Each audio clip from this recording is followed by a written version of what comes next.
ಇಂದ ಒಂದು ಚರ್ಚೆ ಆಗ್ತಾ ಇತ್ತು. ಸಿಎಂ ಸಿದ್ದರಾಮಯ್ಯನವರು ಏನಾದರೂ ಸಿಎಂ ಸೀಟ್ನಿಂದ ಕೆಳಗಿಳಿತಾರಾ ಅಂತ. ಇದಕ್ಕೆ ಸಂಬಂಧಪಟ್ಟಂತೆ ಇವತ್ತು ಎಲ್ಲಾ ದಿನಪತ್ರಿಕೆಗಳಲ್ಲೂ ಕೂಡ ಮುಖಪುಟದಲ್ಲಿ ಅದೇ ಸುದ್ದಿ ಇದೆ. ಕನ್ನಡಪ್ರಭದಲ್ಲೂ ಕೂಡ ಮುಖಪುಟದಲ್ಲಿ ಅದೇ ಸುದ್ದಿ ಇರೋದು. 5 ವರ್ಷ ನಾನೇ ಸಿಎಂ ಅಂತ ನಿನ್ನೆ ಸಿದ್ದರಾಮಯ್ಯನವರ ಹೇಳಿಕೆ ಕೊಡೋದ್ರ ಮೂಲಕ ಎಲ್ಲ ಚರ್ಚೆಗಳಿಗೂ ಕೂಡ ಬ್ರೇಕ್ ಹಾಕುವಂತ ಕೆಲಸವನ್ನ ಮಾಡಿದ್ರು. ಕಾರಣ ಪದೇ ಪದೇ ಸಿಎಂ ಬದಲಾವಣೆ ಆಗಬಹುದೇನೋ ಅನ್ನುವಂಥ ಚರ್ಚೆ ನಡೀತಾ ಇತ್ತು. ಹಾಗಾಗಿ ಸಿದ್ದರಾಮಯ್ಯನವರು ಖಾಸಗಿಯವರ ಅಂದ್ರೆ ಅವರ ಆಪ್ತರ ಜೊತೆ ಕೂಡ ಇಲ್ಲಿವರೆಗೂ ನಾನೇ 5 ವರ್ಷ ಸಿಎಂ ಆಗಿರ್ತೀನಿ ಅಂತ ಹೇಳಿರಲಿಲ್ಲ. ಬಟ್ ನಿನ್ನೆ ಬಹಿರಂಗವಾಗಿಯೇ ಹೇಳಿಕೆ ಕೊಟ್ಟಿದ್ದಾರೆ, 5 ವರ್ಷ ನಾನೇ ಸಿಎಂ ಆಗಿರ್ತೀನಿ, ಯಾವುದೇ ಬದಲಾವಣೆಗಳು ಇಲ್ಲ ಅಂತ. ಸರ್ಕಾರದಲ್ಲಿ ಅಧಿಕಾರ ಬದಲಾವಣೆಯ ಬಗ್ಗೆ ಬಿಜೆಪಿ ಹಗಲ್ಗನ್ಸು ಕಾಣ್ತಾ ಇದೆ. ಬಿಜೆಪಿಯವರು ಸುಳ್ಳನ್ನ ಮಾತ್ರ ನಂಬ್ತಾರೆ, ಸತ್ಯವನ್ನಲ್ಲ. ಸುಳ್ಳು ಹೇಳೋದ್ರಲ್ಲಿ ನಿಸ್ಸೀಮರಾಗಿರುವ ಬಿಜೆಪಿಯವರಿಗೆ ಸತ್ಯ ಹೇಳಿ ಗೊತ್ತೇ ಇಲ್ಲ ಬಿಡಿ. ಅವ್ರು ನಂಬ್ತಾರೋ ಬಿಡ್ತಾರೋ, ನಾವೆಲ್ಲ ಒಗ್ಗಟ್ಟಾಗಿದ್ದೇವೆ.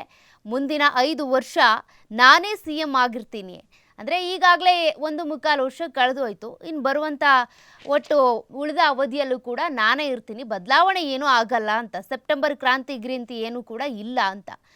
ಜೊತೆಗೆ ಸಿಎಂ ಸಿದ್ದರಾಮಯ್ಯನವರು ಈ ರೀತಿ ಕ್ಲಾರಿಟಿ ಕೊಡೋದ್ರ ಮೂಲಕ ಕಾರ್ಯಕರ್ತರು ಮುಖಂಡರಲ್ಲಿ ಇದ್ದಂಥ ಗೊಂದಲಕ್ಕೆ ತೆರೆ ಎಳೆದ್ರು ಅಂತಾನೆ ಹೇಳ್ಬೋದು. ಈ ನಂದಿ ಗಿರಿಧಾಮದಲ್ಲಿ ಸಂಪುಟ ಸಭೆ ಇತ್ತು, ವಿಶೇಷ ಸಂಪುಟ ಸಭೆ. ನಂದಿಯ ಭೋಗ ನಂದೀಶ್ವರ ದೇವಾಲಯಕ್ಕೆ ಸಚಿವರು ಶಾಸಕರ ಜೊತೆಗೆ ಆಗಮಿಸಿ ಭೋಗ ನಂದೀಶ್ವರನಿಗೆ ಪೂಜೆಯನ್ನ ಸಲ್ಲಿಸಿದ್ರು. ತದನಂತರ ನಂದಿ ಬೆಟ್ಟಕ್ಕೆ ತೆರಳುವ ಮುನ್ನ ಸುದ್ದಿಗಾರರೊಂದಿಗೆ ಮಾತನಾಡಿದ ಸಿಎಂ ಸಿದ್ದರಾಮಯ್ಯ ಈ ರೀತಿ ಒಂದು ಹೇಳಿಕೆಯನ್ನ ಕೊಟ್ಟರು.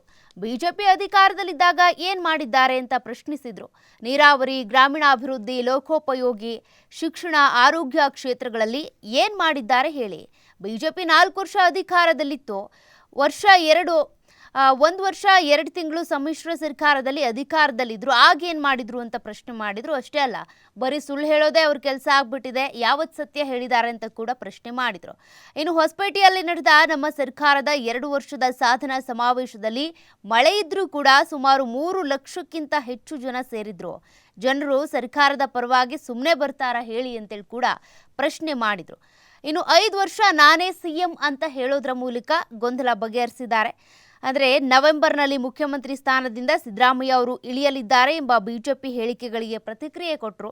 ಬಿಜೆಪಿ ನಮ್ಮ ಹೈಕಮಾಂಡ್ ಅಲ್ಲ, ಆರ್ ಅಶೋಕ್ ಅಥವಾ ವಿಜಯೇಂದ್ರ, ಛಲವಾದಿ ನಾರಾಯಣಸ್ವಾಮಿ ಹೇಳಿದ್ದೆಲ್ಲವೂ ಕೂಡ ಸುಳ್ಳೇ ಅಂತ ಹೇಳಿದರು. ಇನ್ನು ಸಿದ್ದು ಅವರನ್ನ ಬೆಂಬಲಿಸದೆ ನನಗೆ ಬೇರೆ ಆಯ್ಕೆ ಇಲ್ಲ ಅಂತ ಡಿಸಿಎಂ ಡಿಕೆ ಶಿವಕುಮಾರ್ ಅವರು ಕೂಡ ಹೇಳಿಕೆಯನ್ನ ಕೊಟ್ಟರು. ಆ ಮೂಲಕ ಸಿದ್ದರಾಮಯ್ಯನವರಿಗೆ ನಾನು ಬೆಂಬಲ ಕೊಡ್ತೀನಿ ಅಂತ ಹೇಳಿದರು ಡಿಸಿಎಂ.